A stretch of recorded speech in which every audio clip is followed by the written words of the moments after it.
Hello and welcome to the Friday edition of the Locker Room with Voice of the People TV. I am Jerry Arpelio High, your go-to host for all things football. It's Friday and we're bringing you some fresh football talk to kick off your weekend. And of course, today promises to be exciting. It's all about talking about Ethan Nwaneri on his choice on which country he's going to play for. And is he going to play for England? But with what we're hearing, it seems like the family has a different opinion of where they would love to see him play. We're talking about an option of playing for the Super Eagles of Nigeria. It promises to be exciting. It will bring out that other side. Anyway, great to have you join us. And you're lucky that you got a draw against Real Sociedad last night.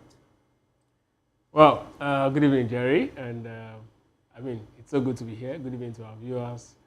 It's another very good day to talk football in the locker room. And I don't know why you started off by saying I'll bring off my other side. I mean, like I always say, if saying the truth means I'm controversial, What's the truth? then I'll keep saying the truth. What's the truth? What is not the truth? I say the truth, you call it controversial. Your truth has a colorings, you know. There are Coloring. truths that have a lot of colorings. I don't know whether it's saccharin or which other color to call it. So I don't know the truth you are talking about. Is your truth.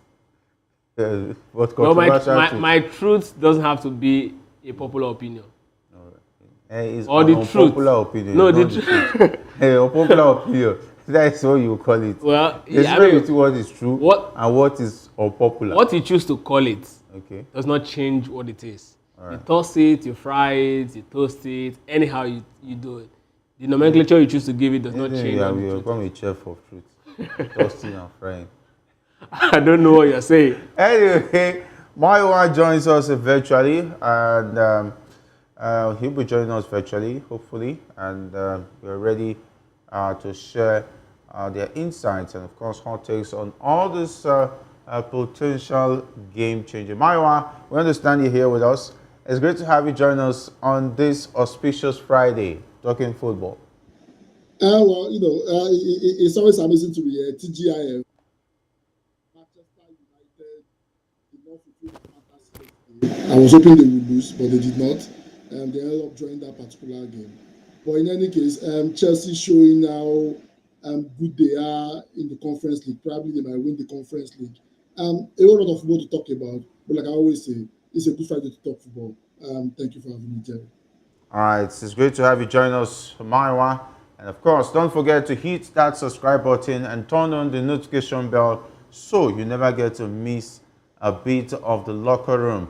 And you can also call in via the studio line, the phone line beaming under the screen. And we would like to take your comments as well as your comments on the WhatsApp, through the WhatsApp call, and of course via the YouTube and definitely the Facebook platform. We have all of the platform available for you to drop your comments as the show progresses. And of course, we want to appreciate those who have been doing that, those who have been calling. We appreciate those comments. Keep them coming in. Somehow they encourage us, and of course, making sure that we always come here to serve you better than what we did in the previous episode. And of course, for all those who will be calling us from all around the world, we see you and we appreciate your parts of locker room. All right, let's start off the show today where it looks like, according to UK-based Nigerian journalist Shina Oludare, Arsenal Young Sensation Ethan Nwaneri is open to representing the senior national team of Nigeria.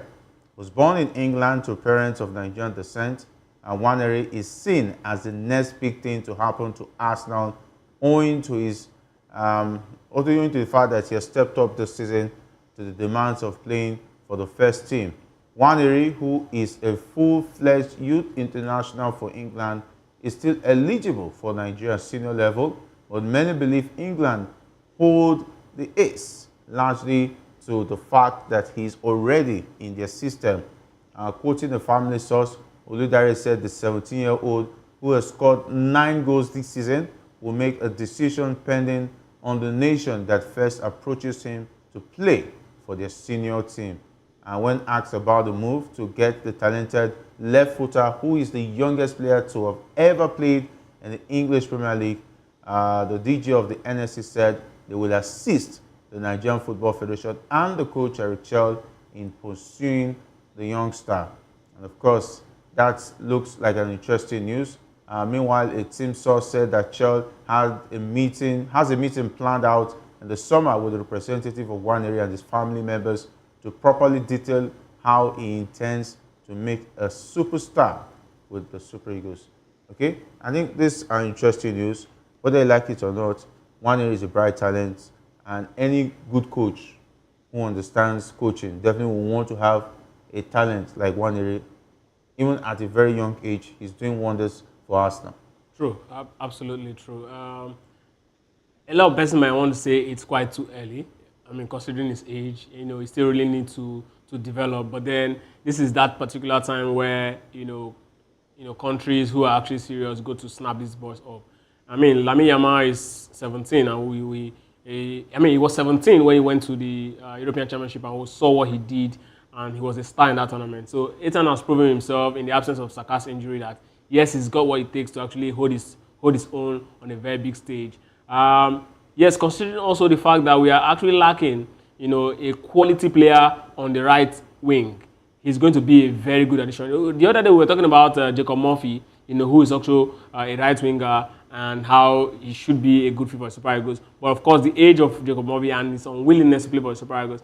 Yes, Nwaneri is giving the Super Eagles the green light, and I think I also got to read about it somewhere where it was said by his family that whoever comes or approach him first definitely is going to snap him up. So maybe they should just invite him and give him one perhaps a friendly match to tie him down, and then allow him to actually fully develop. I mean, he's still got so many years ahead of him. This season is more likely we'll call it a breakthrough season. From next season, he's definitely going to get more time because yes, there's no way you're going to have this quality of player and put him on the bench. It's a good one. The NSC is actually trying to do something that the then former NFF boss, Amadou Pini, who actually brought the likes of Ademola Lookman and the likes, did. It's a good one for him, and it's a good one for Super Eagles if we're able to actually bring him in. All right, Maiwa, what do you think about the prospect of having Nwaneri playing for the Super Eagles, maybe at the Nations Cup in December? Well, definitely it's going to be a great addition. We lack a lot of forward that can deliver. The only forward that can deliver, that delivers consistently, apart from Ademola Lookman and Victor Osimhen, the rest forward that we have, they have not been consistent, especially for the Super Eagles of Nigeria. So, I mean, with the quality of Nwaneri, and if he's open to play for Nigeria, yes, why not? I mean, we've seen a lot of players switch allegiance, and they've done so well for the Super Eagles. The likes of Iwobi, Ademola Lookman, Calvin Bassey, Olaino, and the rest of them. These are players that were eligible to play for England, and they tried to make this. So it's a good one. However, my concern has always been our over-reliance on foreign-based players. Yes, they are Nigerians. They have all the eligibility to play for Nigeria. However, I don't think we should be building the bulk of our team on foreign-born Nigerians. If you check the national team right now, about 5-6 of them are foreign-born. What happens to the ones developed locally here? I think in the long run, it's not good for our local football, and there should be a balance between getting the overseas, the foreign-born players, and the local players to be able to feature for the national team. But in any case, it's a good one that is considering to play for Nigeria without too much pressure. All right, definitely. If the likes of talking about the Spanish boy is doing it with Spain at the Euros, I would like to see Nwaneri, who will be the Yamal version at the Nations Cup. Would it be an interesting one to see Inter Nwaneri playing for the Super Eagles at the Nations Cup and even doing very well? And interestingly, they are both left-footers. So, yeah. See, I also like the fact that Maiwa actually said something about the Super Eagles seem to be relying on players who are actually not homegrown. Yes, it's actually not the best for us. I mean, it shows that we really need to do something home. Imagine this guy at 17 is actually a world beater at 17. Just imagine that at 17 we have a homegrown player here who is doing this. Come on, it's so good for our football because it's definitely going to bring the eyes of the world in Nigeria to see what exactly is that thing we're doing right. That's exactly what we want to see. But of course, I mean, we can just manage lizard in the absence of crocodile. Yeah, in your NPFL that you always talk about, how many 17-year-old will get such an opportunity to play in a big club side? Yes, you are talking a 17-year-old from the homegrown. How many 17-year-old will get that chance to play at the big level? Which coach in the NPFL will give a 17-year-old opportunity to start against, let me just even use Eyimba versus Heartland. Which coach will trust a 17-year-old boy to start in such games? No, it goes back to development. It goes back to what we were discussing the other day. When we talked about what France actually did. Speak English so that we hear very well. Because I don't understand all this grammar you are saying. You just answer me yes or no. Will it happen in the NPFL? At the age of 17, they will still be telling him, be doing ball boy. They say, okay, you never reached the age, calm down. When you are 25, they will now reduce your age. We all know the story.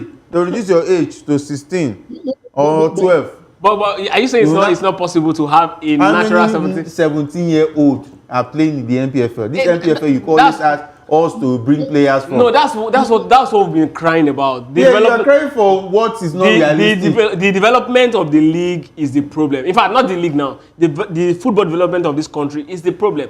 And the league should set an example first.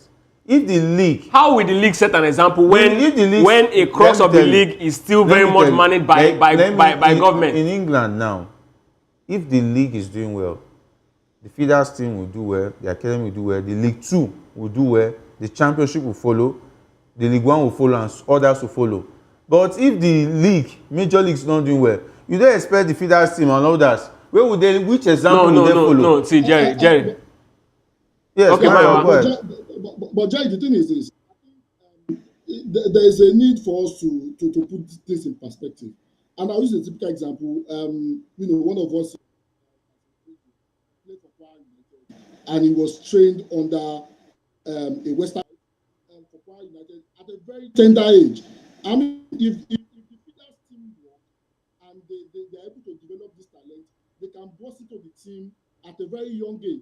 The example I'm giving, burst into the Buhari United team at a very young age. Unfortunately, but I mean, those are examples.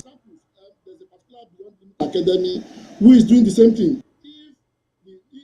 If the priority is to develop the players, is to develop this young talent from a very young age. By the time they are 17, 18, they are already conditioned to play with the big boys. But we are not seeing that.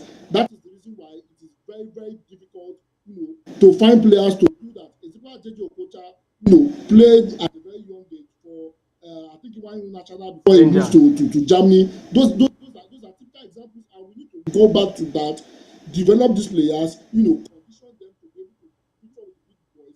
Not that at the age of 17, you went and pick them somewhere without any proper training. Definitely, you don't want to use them. You want to give them time to do and just so that before they get into the team. And that's why we see a lot of players reduce their age and do all this age fraud so that they can compete. We need our clubs. They need to set their priority right in terms of developing young talent. That is when we are going to see a 17-year-old feature in the Nigerian league consistently, not once in 10 years that we usually see. Jerry, before Mayo actually, cousin, see, what I was saying is this: if you want a league or a national team to actually develop fully, you have to first organize the league properly. Now, you mentioned something about England, the League 2, the under-23 team of that team, and all. It goes back to it trickles down to the female team, right, of that particular club.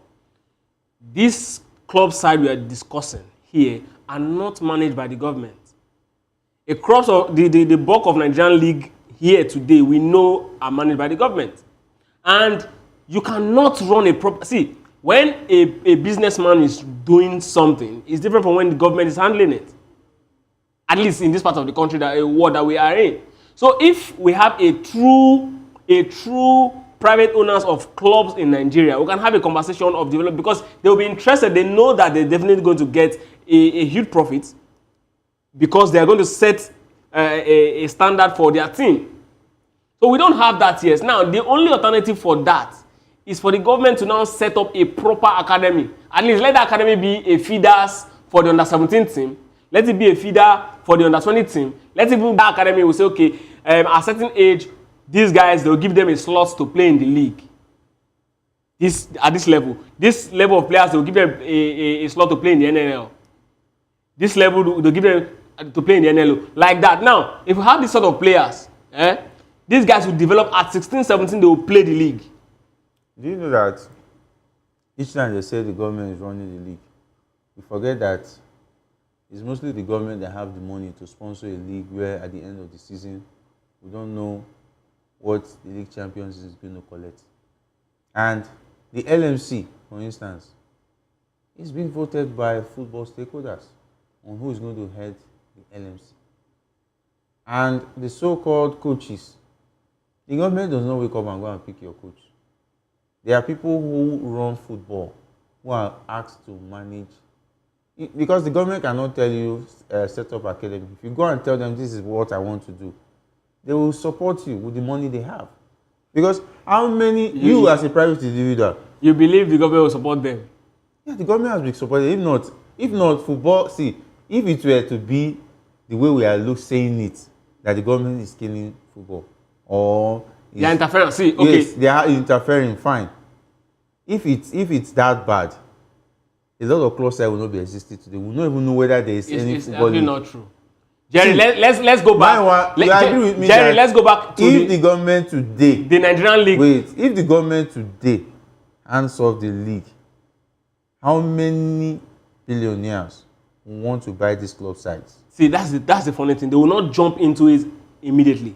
The league will go extinct. Fine. See, you think this way because you feel that the way we're managing it at this point, it is not feasible for private sectors to come in. We are the product of where we are coming Jerry, from. look at the banking sector today. How many banks in this country is owned by the government? Is it not functioning properly? Is it not running efficiently? Don't we have private schools? Exactly. Clubs are supposed to be money-making. Supposed to be. That's exactly what I'm saying. If the government hands off, there are people who will be willing to step in to actually get these things done. Anyway, let's wait for that day. We've said there's a lot of beautiful papers that have been written about how the league can be run. At the end of the day, when these papers get to those who are supposed to carry out all this beautiful white paper, they are thrown away. And I think the other day we made a story of how there was a time the league was getting a breath of fresh air when Obaseki came, and then he had sponsors from the telecom industry. When some people saw that there was money there, the Wolves came. It is still very much the government interference. See, if this thing is Jerry. The Wolves came. Even at that time, we said Obaseki came. Obaseki should step aside. Even at that time, that there should be a body that cannot be there. Is that not government interference? No, these were private individuals too. The question you ask is this: okay, those club side that Obaseki, Obaseki's led committee was actually managing or leading at the time. Who was paying the salaries of this club side? Isn't it still the government? The club side were participating in a league where at the end of the season they know who was going to win. Isn't it still the government? That's the point. There were a lot of other that said that those were organizing the league, that they should stop organizing it, that they are interested in making and pocketing the money that is coming in terms of the sponsorship. Jerry, I'll tell you for free, right?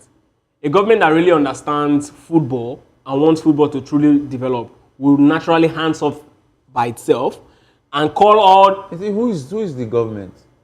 Because one, those who removed Obaseki, they are human beings. They are Nigerians who look around the football sector and want to show that. Jerry, this is just semantics. You know, when you ask me, when you say who is the government, we all know who the government is. The people who run in the country, people who run in football administration in this country, don't really understand what it takes to actually run football administration. And I also fought another group of people, our ex-international.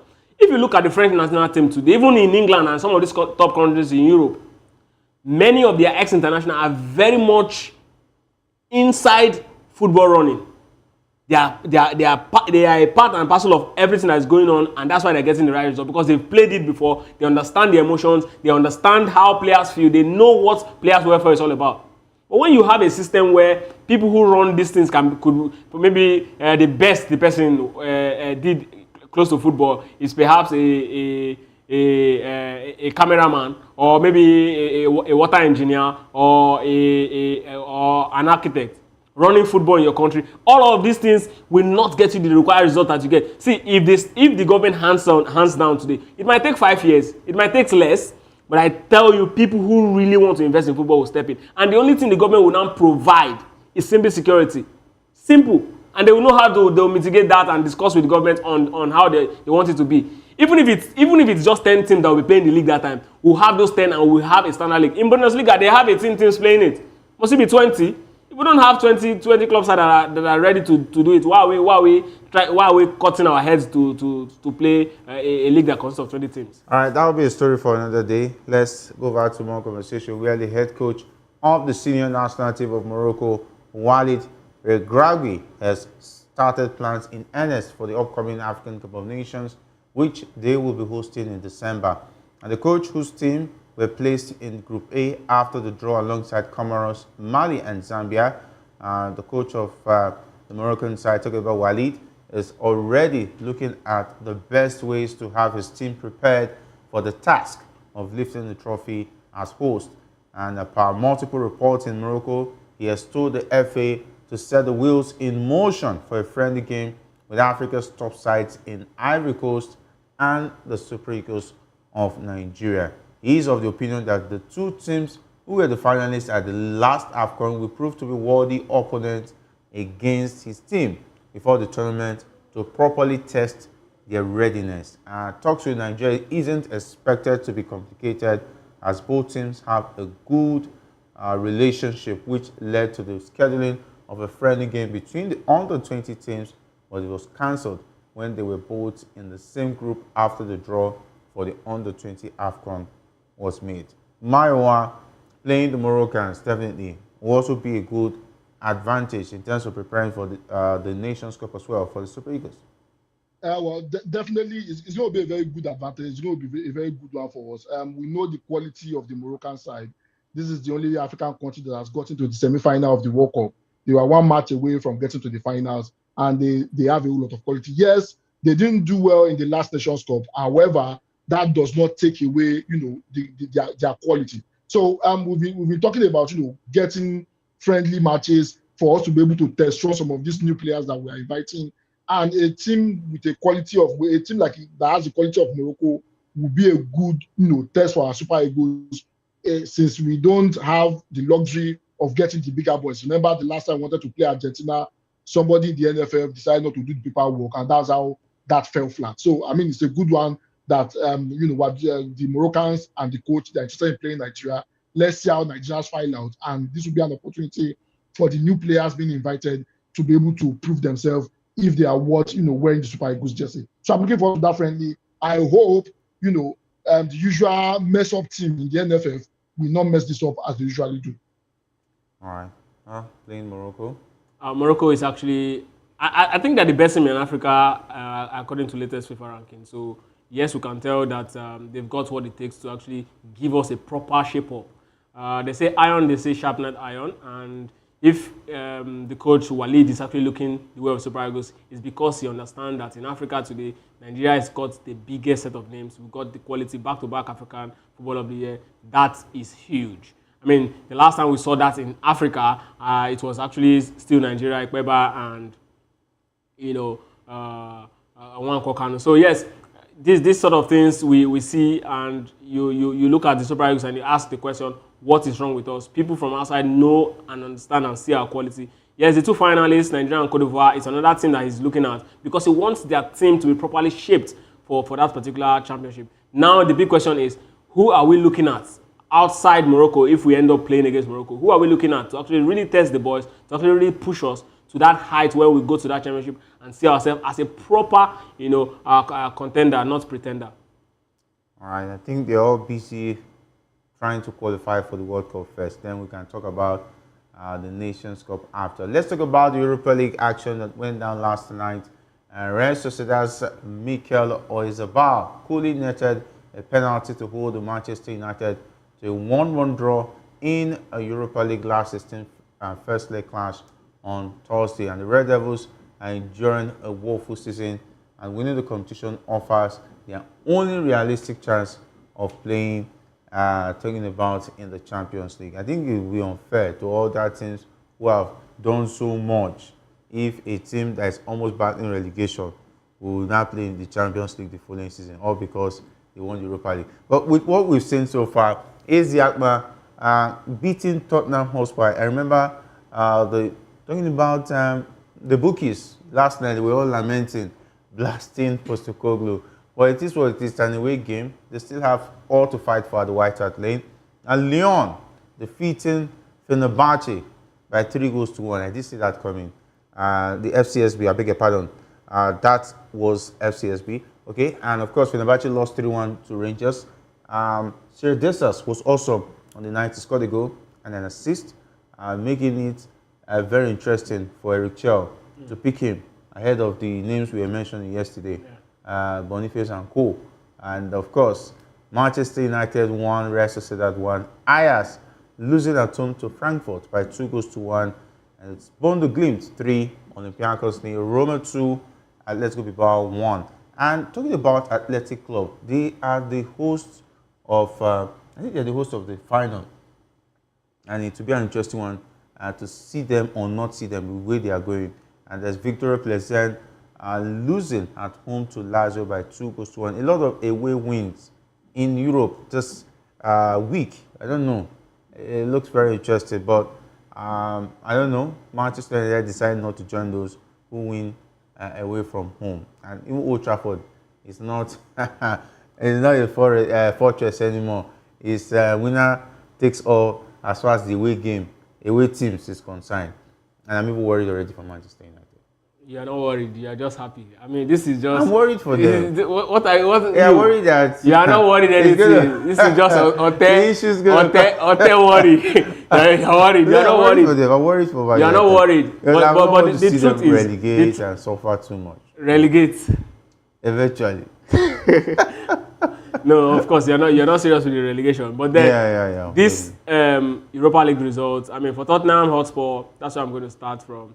The manager Postecoglou, before the beginning of the season, he was saying that he usually wins a trophy in the second season. The second season is almost out, and then we are still very much looking at Tottenham. What's going on? This is perhaps their only hope of getting a title, and I don't think they're going to actually win this particular championship. Although the goal was an own goal, but then it's still a goal, and AZ Alkmaar is a traditional team at this stage in this sort of competition. The Dutch and the Spanish side are well known to actually be a very good fighter when it comes to the Europa League. I remember the last time United won it against Ajax, and then playing against the Dutch side is actually not easy in the Europa League.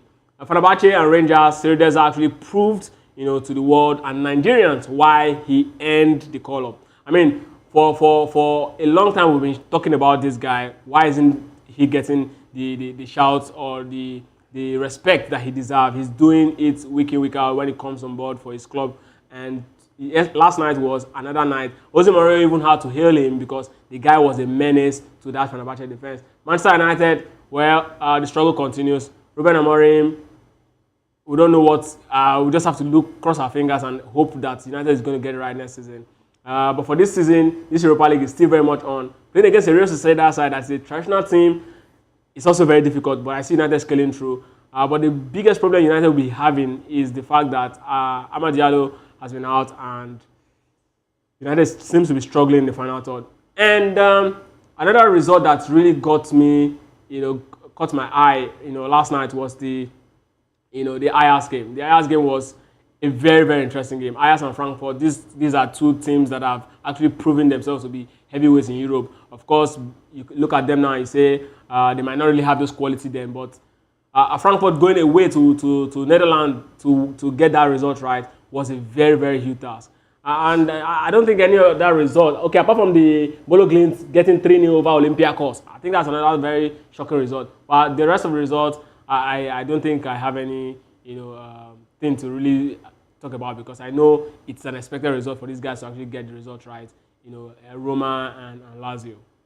All right, Maiwa, Amorim is being left with just 18 players to call on because of an injury crisis, with Harry Maguire and Emmanuel Ugarte joining the likes of Amad Diallo, Kobe Mino, and Luke Shaw, who is ever present on the sidelines in this one. I don't understand why they are still keeping Luke Shaw. That guy is the biggest fraud as far as football is concerned. He spends more Well, days on the sidelines than on the pitch. It is well. the Europa League we won 2017, he was on crutches in that final. Hmm. So, I mean, 2017 till now, that's 8 years. If you are putting for a medical degree, you probably are finished now using the Nigerian standard of university. If you are studying medicine, should have graduated now, become a certified medical doctor. If he's going for physiotherapy, it's not up to 7 years, probably 5 years, it will be Oh done. my. If he's going for psychology, that will be 4 years. He Hmm. had about 8 years to go for different degrees Hmm. and would have graduated and be much more useful to Manchester United rather than being in the doctor's office from morning till night and not being useful. But in any case, I think we cannot begin. We cannot excuse Manchester United's poor performance on injury. Ruben Amorim had the opportunity to register some couple of players. Some of these players have been injured before the turn of the year.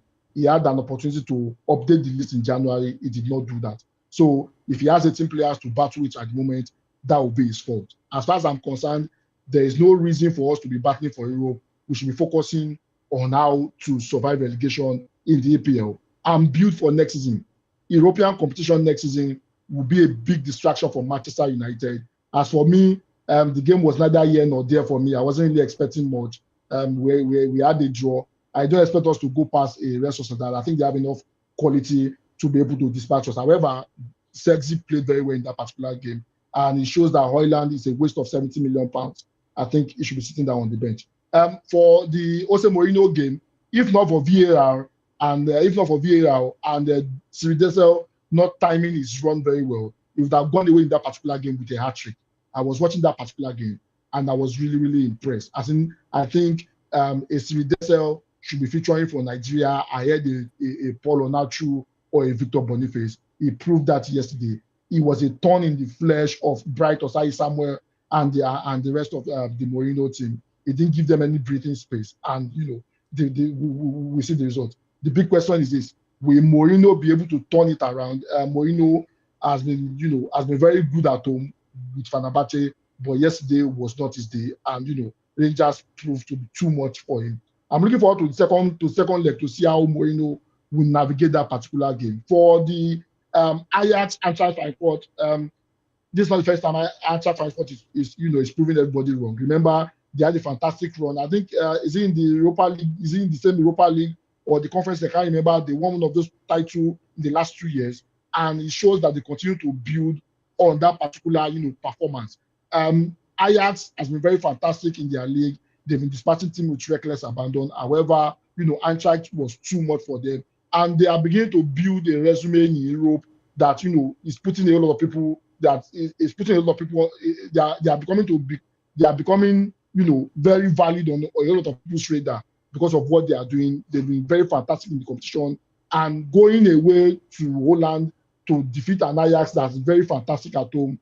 Kudos to the Eintracht Frankfurt team. The other games, we expect Roma to win. Lazio has been very fantastic in the Europa League. They are one of the teams that didn't lose any game till this particular stage. So obviously, you would expect them to win. But all in all, very impressive results. I'm looking forward to see how the second leg will go. Manchester United should be kicked out. Jose Mourinho and Fenerbahce, I'm looking at them. I'm hoping to see what you'll be able to do in the second leg. But in any case, good games all around. All right, good games all around. And of course, Chelsea in the Conference League took one step into the quarterfinals of the UEFA Conference League with a 2-1 win at Copenhagen in the last 16 first leg tie with Panathinaikos and Fiorentina played out a 5-goal thriller. Reece James, at least one of the doctors is back from one of the patients is back from the hospital and is scoring. And he's the only captain that's always in the hospital. And of course, he got a goal courtesy of an interesting performance from Reece James alongside Enzo Fernandez, netting in the second half before Gabriel Pereira halved the deficit for the host. And some have said that the Conference League is Chelsea's to lose. They're doing well in the Conference League. I don't know whether they are poised to win it. Yeah, Maiwa. Well, I think the thing is I think they have enough quality to win it. A lot of people have said is their league to lose, and I want to agree with that. They have a lot of quality. They don't have any excuse, not to win not to win the Conference League. Like rightly said, of the paid medical doctors of Chelsea showed up yesterday and scored. Probably maybe he's taking a leave from his sister's page. The sister also was on song with the Chelsea female team. But in any case, it's a good performance for them. The only you see in the conference. So yeah, good game for Chelsea. I'm hoping they can, continue in that form and probably, win the Conference League as everybody has tipped them to win. Because if you look at the teams playing the Conference League right now, apart from a Florentina team, I think Chelsea is the only other team that that has the quality to be able to go through to the final and probably win it. All right, okay. And let's talk about a more controversial one where former Manchester City midfielder Joey Barton has asserted that Africa has never developed a defender who is superior to Jamie Carragher. Barton's remarks came in defense of Carragher, who faced significant criticism for stating that the African Cup of Nations is not a major tournament. And Carragher later clarified his comment, acknowledging that he misspoke. Joey Barton is somebody that you don't even want to take serious. Because how do you say that Africa has not provided a defender that is bigger or better than Jamie Carragher? I think that's an insult to the likes of Taribo West, who was a beast during his days. He played for the two biggest clubs at the time in Europe, talking about Inter and AC Milan. I think Joey Barton should send a letter of apology to his likes. And of course, the list is endless. If I want to even mention names, I'm sure we will not be true with this. So Jamie Carragher, for crying out loud.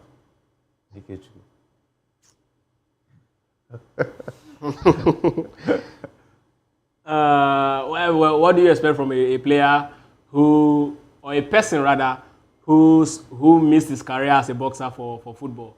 I mean, we know who Joey Barton, was in his playing days. I mean, Joey Barton is known to constitute nuisance. He likes to fight unnecessarily. He's in fact, he's a disruptor of his own team.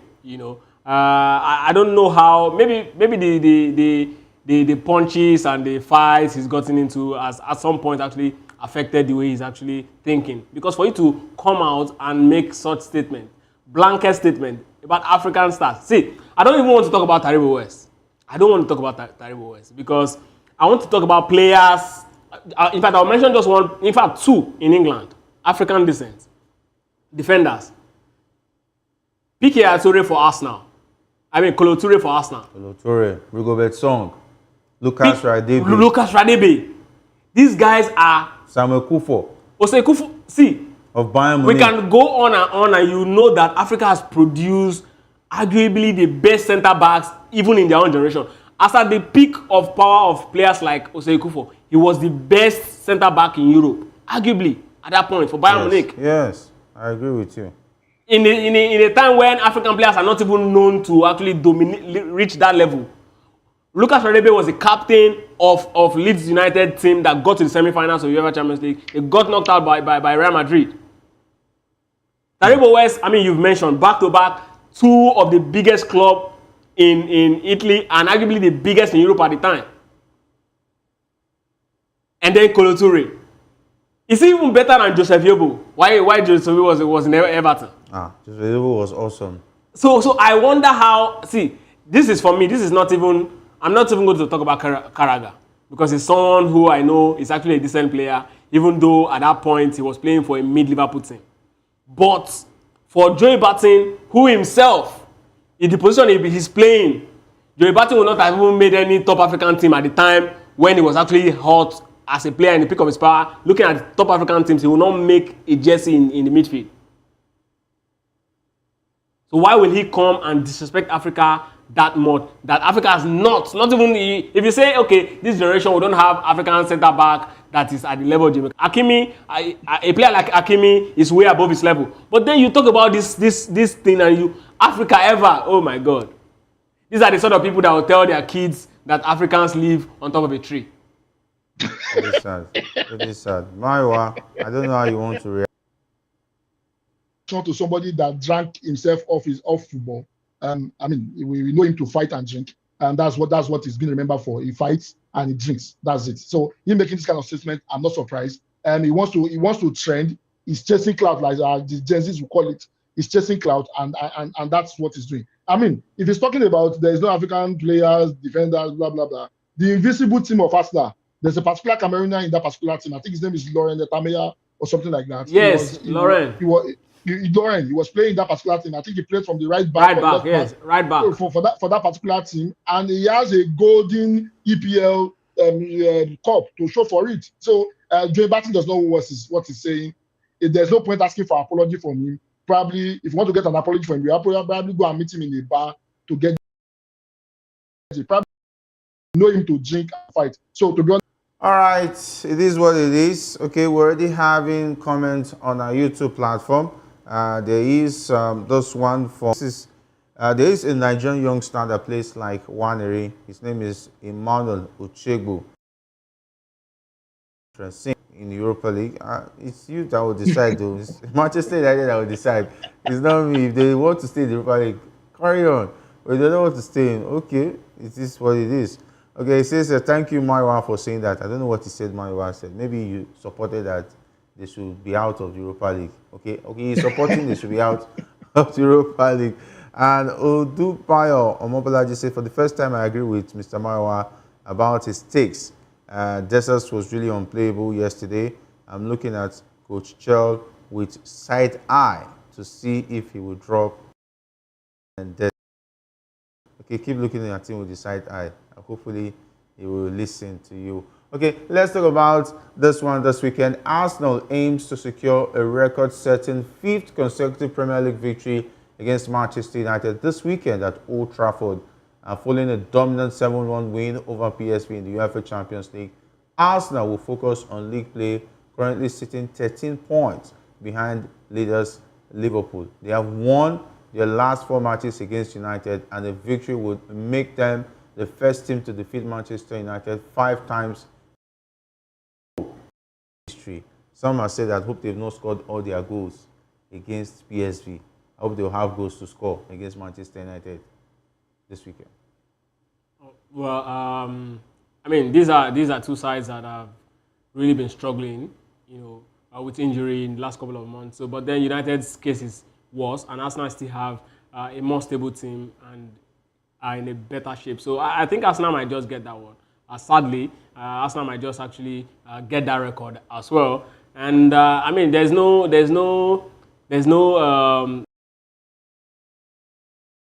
If Arsenal does it and eventually win the league, we know we lost five times in a row in a record to a team who actually won the league that same season. So I really don't have any issue with it. At least we'll look back, years to come and say when we're actually building our team, we lost to an Arsenal side that is, that actually won the league at the end of the day. Okay, Mayowa, Ikechu has said his own. You will now talk your own. Because I don't know how to react. Maybe it's a Joe Barton statement, but it is what it is. Ikechuku, I want to understand. You feel Arsenal will still win the same league that we are looking at? Yes, now they won 7-1 now. So are you 100% sure? They'll beat Man United 7. Arsenal win this league. 10 points. 10 points rather. Behind the team that doesn't slow down. Yeah. I mean, you are saying they will win the league. Maiwa, let's see what happens this weekend. 3 points. How? It's 10 points now. Why? Why are you adding 3 points? The table that said is 13 points. So you are saying 13 points, but you say with 1 game to play. What is the assurance that Arsenal is going to win? What is the assurance that they've lost it? Okay, those who did the league table and said it's 13 points. And that's why you have to say with 1 game to say it now so that everybody will know. You will not just come out and say. Maiwa, please continue. Let me know if I'm going to the conversation. The thing is, I don't expect much from a Manchester United team. They're very disappointing. Old Trafford has become a hunting ground for outsiders, and that's just it. And I don't want to excuse Nwaneri with injuries.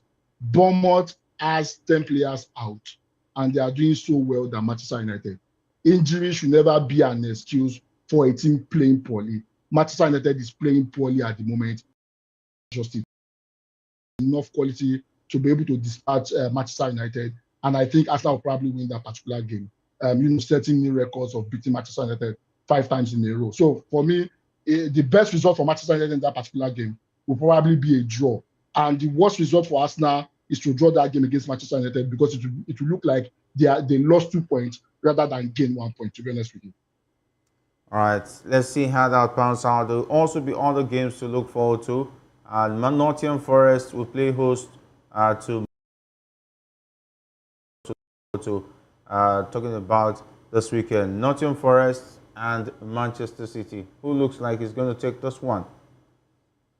Well, Manchester City, I think they've started showing sign of what we used to know, or what we know them as, and I think Manchester City will definitely get the better of this one, because this is actually a race for top four, and Manchester City will want to actually cement it earlier enough, because when it gets to that 5 games to go, it becomes very difficult. They might actually play against a side that's in a very terrible state, and then it's going to cause them problem.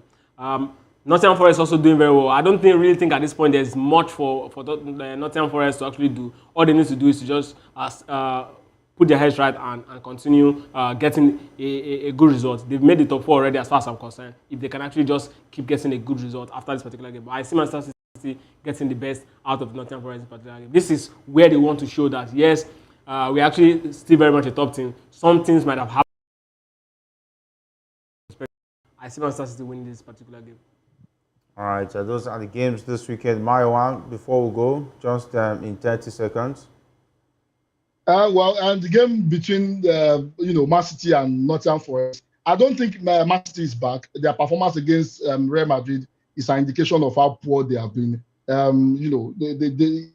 They just Nottingham Forest show up in that particular game. I think they will take it, and it will be good to see Manchester City play in the Europa League next season. So I'm rooting for Nottingham Forest to win.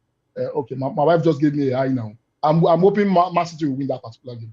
Wow. So I don't get in trouble. All right, time really fast. We just have to go to say have a fantastic weekend, Maiwa. All the best. Yeah, thank you for having me, TGIF Jerry. All right, thank God it's Friday, Ikechukwu.